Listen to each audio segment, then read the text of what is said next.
In today's video, I'm going to teach you how to use Make, formerly Integromat, with ClickUp.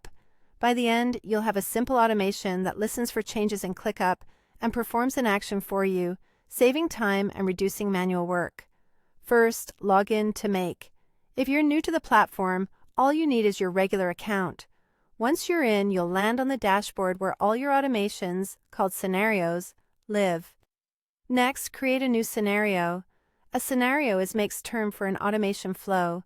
Think of it as a canvas where you connect apps and define how data should move between them. Opening a fresh scenario gives you a blank space with a large plus button in the center. Click the plus and choose ClickUp as your app. This adds a ClickUp module to your scenario and lets you decide how Make should listen to or act on your workspace. Now select a trigger. For this walkthrough, choose New Task. A trigger is the event that starts your scenario. In this case, every time a new task is created in ClickUp, Make will catch it and pass the details along to the next step in your flow. You'll be prompted to connect your ClickUp account. Approve the connection so Make can securely read and write data as needed. This authorization only gives the scenario the permissions you allow, and you can manage or remove it later from your connections list. Choose the space, folder, or list you want to monitor.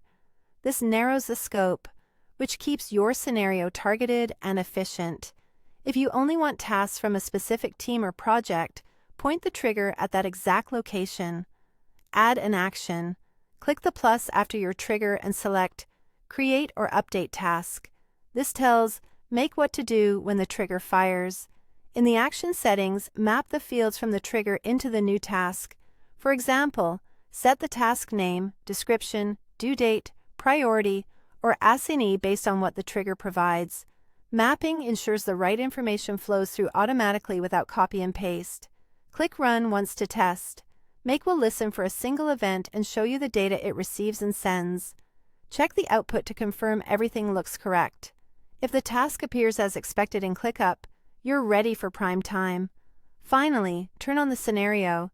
This enables it to run in the background so your automation kicks in whenever the trigger event happens. And that's how you use Make and ClickUp. Quick and easy. Don't forget to like, share, and subscribe my channel.